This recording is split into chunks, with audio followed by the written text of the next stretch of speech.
comment créer son podcast et comment créer ton podcast. Alors, dans cette vidéo, on va être sur une partie un petit peu plus technique, dans le sens où on va voir plus en détail comment faire son podcast en partant de zéro, parce que j'aurais pu dire ça exactement, précisément.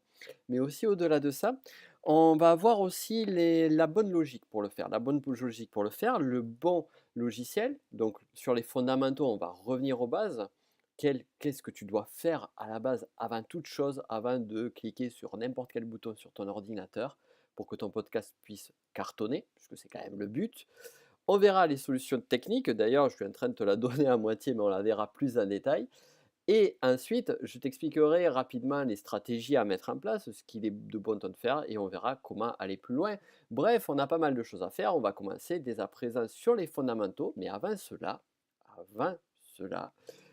important, c'est de regarder, bien évidemment, si tu ne l'as pas déjà fait, ma formation Connaissance en or, qui est en description juste en dessous, où je t'explique comment créer des formations lucratives, comment arriver à créer tes premières formations, ou comment, même si tu as déjà créé des formations, comment créer des formations qui marchent, qui se vendent bien, avec du contenu de qualité comme tu n'as jamais fait, et des formations qui vont vraiment avoir du succès derrière et vont pouvoir te permettre de générer du revenu à la demande et sur de nombreuses années, puisque c'est, mine de rien, ma spécialité. Bon, c'est en description. Et maintenant, on en revient au podcast, qui justement est une des stratégies, et notamment une des stratégies phares que j'utilise pour euh, commercialiser, pour parler de mes formations en ligne. Et bien évidemment, pour pouvoir augmenter mon chiffre d'affaires grâce à cela. Alors les fondamentaux, ils sont simples. Ils sont simples, mais encore faut-il les savoir. Le premier de ces fondamentaux, c'est tout d'abord quelle est ta thématique, quelle est votre thématique, c'est-à-dire quel est le sujet de prédilection que vous souhaitez, que tu souhaites enseigner, que tu souhaites apporter. Est-ce que c'est les jeux vidéo? Est-ce que c'est le jardinage? Est-ce que c'est le développement personnel? Est-ce que c'est la spiritualité? Est-ce que c'est l'immobilier?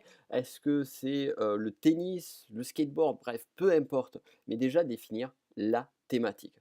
C'est-à-dire que le plus gros des pièges que l'on peut faire, c'est faire un podcast sur, entre guillemets, soi, sur tout ce qui nous passionne. Et là, je t'inviterai plutôt à faire quelque chose de spécialisé, clairement. Si jamais tu es passionné d'un côté par le tennis et de l'autre, tu es passionné par les logiciels informatiques, par exemple, eh bien, fais un podcast sur le tennis et fais un podcast sur le logiciel informatique. Voire fais-en qu'un des deux et focalise-toi dessus à fond. Moi, je suis plus sur la philosophie là, du sniper, où on va faire quelque chose, on va le faire bien, on va le faire à fond, plutôt que de diversifier les choses.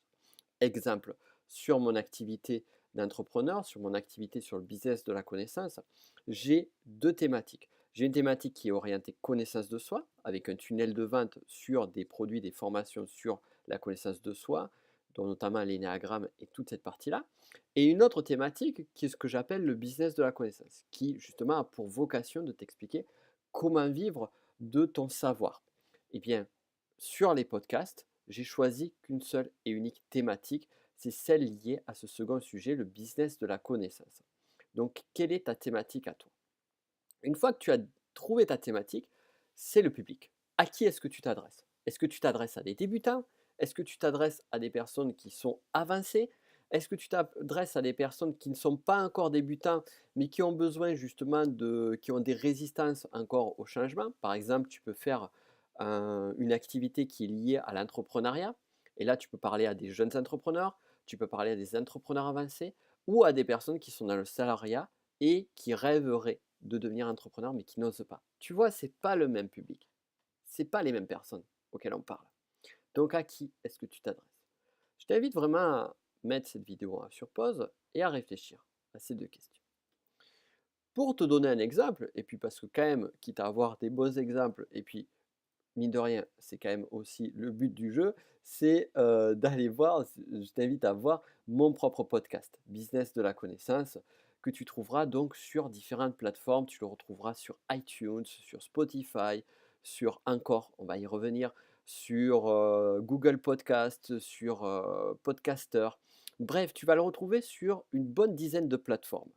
Et justement, je vais t'expliquer un petit peu plus en détail comment créer tes formations en ligne, comment développer de l'audience, comment développer un petit peu tout ça. Donc là, tu vas aller un petit peu plus loin.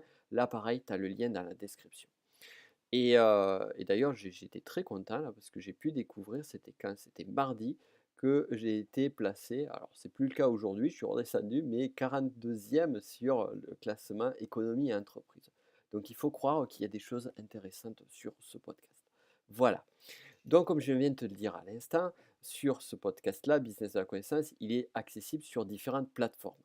La plateforme numéro 1 en termes de podcast, celle sur laquelle tu dois absolument être, c'est iTunes. Il ne faut pas chercher plus loin, c'est celle où il y a le plus de nombre d'écoutes. Et vraiment de loin. Donc iTunes, c'est la plateforme phare. Le problème aujourd'hui pour toi, c'est que tu as des milliers de plateformes, oui, probablement d'ailleurs, des milliers de plateformes de podcast. Tu en as surtout une bonne dizaine euh, sur lesquelles les personnes peuvent être. Donc comment faire pour être sur toutes ces plateformes sans forcément avoir à chaque fois uploadé ton épisode sur toutes les plateformes? Si déjà tu fais des vidéos YouTube ou si tu fais des vidéos tout court, tu te rends compte à quel point c'est fastidieux de mettre sa vidéo sur YouTube, de mettre sa vidéo sur Facebook, de diffuser les liens ça et là. Alors imagine un podcast audio que tu dois uploader sur 10 plateformes différentes en même temps. Bien la méthode que je vais te donner, la solution technique que j'utilise et que je recommande d'ailleurs à un maximum de personnes, c'est d'ailleurs, pour ne rien te cacher, c'est ça qui m'a amené l'idée de cette vidéo, c'est que on m'a tellement posé cette question-là, c'est comment tu fais pour créer ton podcast, qu'est-ce que tu utilises, que je me suis dit, tiens, je vais en faire une vidéo, en faire profiter le plus grand monde. Donc cette solution technique, c'est quoi? Eh bien, c'est un logiciel que j'ai découvert, mais vraiment par hasard, par une publicité sur iTunes, c'était sur quoi? Sur Instagram. Et je me suis dit, ah tiens, un logiciel pour diffuser un petit peu partout. Je crois que d'ailleurs c'était parce que je suivais ou j'étais allé voir des trucs de Gary Vaynerchuk que ça m'a amené là-dessus. Et c'est pas impossible d'ailleurs qu'il l'utilise lui aussi.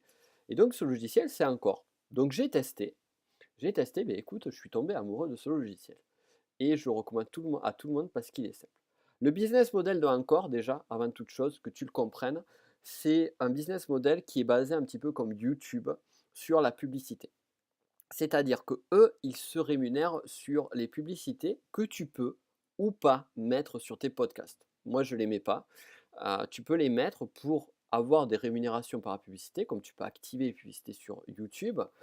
Donc tout ça pour en venir à un sujet clé, c'est que cette application est gratuite sur l'utilisation. Tu as d'autres applications qui te permettent de diffuser sur plein de plateformes de podcast. Cette application est gratuite et va te permettre de diffuser facilement sur n'importe quelle plateforme. Alors, donc là, on va venir ici. Donc là, on a mon podcast, tu vois, sur iTunes. Et ici, sur iTunes, en fait, tout a été diffusé à partir de Encore. Nous sommes ici sur Encore. Alors, je vais essayer de le mettre bien. Voilà. Donc là, ici, c'est la page de réglage de Encore. Et en fait, ce qu'il fait, c'est que lorsque tu t'inscris sur Encore, donc tu mets le descriptif de ton podcast, la description, voilà, la catégorie, important, l'URL que tu vas avoir sur Encore, bon, on s'en fout, l'adresse du site web vers lequel tu vas aller. Donc là, ça amène directement, moi, sur mon produit Connaissance en Or, mon nom, mon email que je t'ai caché volontairement, et ici, les plateformes de podcast. Et ce qui est génial, c'est qu'en fait, Encore va te générer automatiquement ton lien sur les différentes plateformes. Alors, tout ça, tous ces liens-là, tu vois, c'est Encore qui me les a créés automatiquement. Donc, il m'a créé mon podcast sur la plateforme que je ne connais pas, que je n'ai jamais vue, je ne sais même pas comment ça s'affiche, je suis Stitcher, mais je m'en fous parce que j'y suis, sur Radio Public, sur Podbean, sur Pocket Cast, où je me suis rendu compte qu'il y a quelques personnes qui vont, sur Overcast, sur Castbox, sur Breaker, et plus important, plus intéressant pour nous, sur Spotify, parce qu'il y en a quand même des personnes qui utilisent Spotify, sur Google Podcast, qui est assez récent, mais de plus en plus utilisé comme c'est Google, et plus important de tout, Apple Podcast. Alors sur Apple Podcast, j'ai voulu maîtriser le flux, donc j'ai récupéré le lien. Ça, je vais y venir. Mais là, tout ça pour te dire, c'est que Encore va automatiquement, quand tu vas te connecter, créer tes liens sur chacune des plateformes. Ça va prendre un petit peu de temps, ça va prendre quelques jours. Cependant, une fois que c'est fait, c'est fait. Et ça, c'est génial. Pour créer son épisode, rien de plus simple. tu as ici l'endroit, tu fais New épisode ici, tu arrives sur ça, tu prends, alors je l'ai mis ici, tu prends, hop, voilà, je fais glisser le podcast qui sera diffusé d'ailleurs demain sur mon podcast qui est Peux-tu vivre de ta passion. Tu le diffuses dessus, il est en train de l'uploader. Donc comme tu vois, on n'a pas encore la fibre au bureau, mais ça va pas tarder. Donc voilà, et après tu auras juste un endroit sur lequel tu vas mettre l'endroit où est-ce que tu souhaites publier ton podcast, enfin pas l'endroit, le titre, la description du podcast, et tu peux aussi planifier ton podcast. Tu peux planifier à quel moment tu vas le diffuser, et, euh, et voilà, tout simplement. Et, et là, après, une fois que l'épisode sera envoyé, eh bien, ça sera tout bénef, ça sera gagné. Donc, je t'avais parlé d'une petite parenthèse sur Apple Podcast. Moi, ce que j'ai fait, c'est que lorsque je me suis, c'est la seule partie entre guillemets un peu technique, c'est que lorsque je me suis connecté, lorsque j'ai créé mon compte Encore, de suite, je suis allé sur Encore, tu vois, à un moment donné, tu vas le retrouver, tu trouveras le flux RSS de Encore. Donc, je ne vais pas naviguer sur mon compte Encore, parce qu'il y a quand même des choses un petit peu privées que j'ai pas forcément envie de diffuser publiquement. Mais à un moment donné, tu vas trouver ton flux RSS du podcast Encore. Tu vas récupérer ce flux RSS et tu vas aller sur la plateforme qui sera la plateforme, tu vois, là on l'a mon flux RSS, sur la plateforme iTunes Connect. Et sur la plateforme iTunes Connect, c'est la plateforme sur Apple que tu vas trouver. Donc l'URL, c'est podcastconnect.apple.com. Je te mettrai le lien juste en dessous. Et là, tu vas créer ton podcast. Donc là, j'ai créé Business de la connaissance sur iTunes Connect. Et ce que j'ai fait, c'est que j'ai tout simplement pris l'URL de mon podcast, je l'ai mis ici. Et après, j'ai récupéré ici, on a affiché dans l'iTunes Store, là, tu vois. Donc là, j'ai l'URL de mon podcast sur Encore, le flux RSS. Et là, j'ai pris iTunes Store, j'ai copié le lien qu'il y a là. Donc, copier l'adresse du lien, qui est itunes.com machin. Je suis revenu ici sur le descriptif d'Encore. Et hop, j'ai fait ici tout simplement un copier-coller. Voilà. Comme ça, c'est moi qui maîtrise le lien du podcast sur iTunes. Et si à un moment donné, je veux changer de plateforme, que je n'ai plus envie d'aller sur Encore, eh bien, je peux aller sur notre plateforme. J'aurai juste à modifier ici ce lien-là. Et je suis en plein contrôle, parce que j'aime bien quand même avoir le contrôle des choses, en plein contrôle de iTunes. Pour le reste, très honnêtement, je m'en fous. Donc là, tant que c'est diffusé, c'est diffusé. Voilà donc pour la petite partie, c'était la partie la plus technique. Ici, continue editing, voyons. Donc là, voilà. Donc là, j'avais fait l'upload d'épisode, ça marche. Voilà. Ça s'est arrêté parce que je suis parti de l'autre côté. Bon, bref, pas important. Autre point clé sur Encore, ce que je t'invite à faire, c'est de télécharger tout simplement l'application. Tu as une application Encore sur mobile. Là, je suis en train de te montrer la navigation sur le site internet d'Encore. Et sur l'application mobile, ça sera beaucoup, beaucoup plus facile. Au début, j'ai tout fait par le mobile et j'uploadais mes épisodes. C'était au moment où j'étais parti pendant un peu plus de 3 semaines au Chili. Et en fait, j'uploadais mes épisodes directement depuis mon téléphone. Je les enregistrais sur le coup, voire certains, je les enregistrais directement sur la plateforme Encore, parce que là, je t'ai montré comment uploader un épisode sur Encore, mais tu peux l'enregistrer directement depuis la plateforme. En termes techniques aussi, il y a le son. J'ai oublié de te parler du son. Alors, je te mettrai en description. J'ai testé beaucoup de matériel sonore et je te mettrai en description le micro. Tu verras quand tu écouteras mes podcasts, la qualité du son est très bonne. Pourquoi? Parce que j'ai vraiment fait pas mal de tests de micro. Et il y en a un qui l'a emporté haut la main parmi tous les autres. Tu le retrouveras dans le lien de description. Maintenant, on va aller un petit peu plus loin, les stratégies à mettre en place. Les stratégies, en fait, elles sont simples. Elle en revient un petit peu à la vidéo YouTube que j'ai diffusée précédemment on était sur l'autre réseau social je perds mes mots, C'est le réseau social où on fait des photos, des stories, des vidéos. C'est Instagram, bien évidemment. Je tiens à remercier mon voisin de gauche qui m'a soufflé le mot Instagram, qui s'appelle Clément Bergon et que vous retrouverez aussi sur sa chaîne YouTube. Il se marre d'ailleurs, qui est une chaîne YouTube qui est très intéressante. Je te mettrai le lien en description aussi. Voilà, pour le remercier. Pour le remercier. Si tu le voyais, il lève les mains au ciel. Bon, on revient sur le sujet. Là, c'est du sérieux ici. On n'a pas la fibre encore, mais c'est du sérieux. Alors, maintenant, faire connaître le podcast. Comment la faire? Donc, comme je te disais, sur Instagram, je t'avais donné plusieurs stratégies internes et externes. Là, on va plutôt utiliser une stratégie externe qui est celle que je t'avais dit sur le extra Instagram. Ce sera pareil sur le podcast. Mais qu'est-ce que tu vas faire? Mais tu vas parler un maximum autour de toi, de ton podcast. Sur ton site web, sur tes sites web, sur les réseaux sociaux. Moi, c'est même en description de mes sites web, si je ne me trompe pas d'ailleurs. Il me semble que je l'ai mis récemment, je l'ai mis sur mes réseaux sociaux, j'en ai parlé par emailing, j'en parle à droite à gauche, à mes amis et autres, ça c'est le bouche à oreille. Bref, tu en parles au maximum et au fur et à mesure, eh bien, ça va se faire connaître, tout simplement, hein. N'oublie pas le bouche à oreille, n'oublie pas le fait d'en parler autour de toi. On sous-estime souvent ce point-là pour faire démarrer un nouveau projet. Autre point sur la stratégie, ce que je t'inviterai à faire, c'est les objectifs sur chaque épisode. Tu as deux types d'objectifs. Tu as les objectifs pour toi et les objectifs pour les auditeurs. L'objectif pour toi, c'est qu'est-ce que tu veux, toi, personnellement, égoïstement, j'ai envie de dire, mais en même temps, tu ne fais pas ça aussi pour la gloire. Enfin, peut-être tu le fais pour la gloire. Et encore là, c'est un objectif personnel. Mais qu'est-ce que tu veux pour toi? Moi, je sais qu'à chaque épisode, j'ai un objectif en tête, personnel.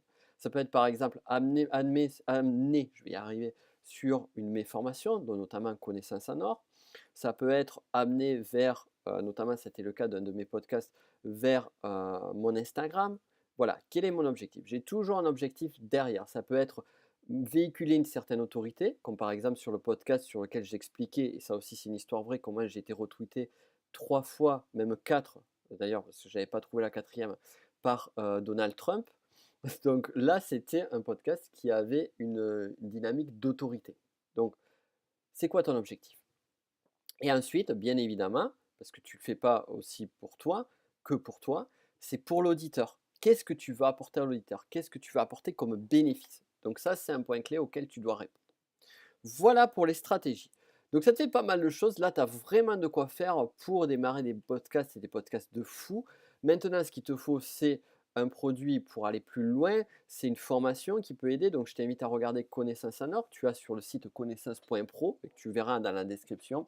Là, tu auras toutes les infos qui vont t'aider à aller beaucoup plus loin et à justement trouver, là aussi ça va t'aider sur les besoins aussi, répondre à un besoin. Donc je t'invite à regarder ça. Et bien évidemment à faire un tour sur mon podcast Business de la connaissance où je t'envoie de nombreuses pépites, où je fais une interview par semaine d'un expert. Je choisis vraiment, je trie les personnes sur le volet et je choisis les sujets que j'aborde avec les experts de telle sorte à ce qu'ils puissent t'aider au maximum. Donc ça c'est tous les lundis matins à 7h et tous les jeudis matins.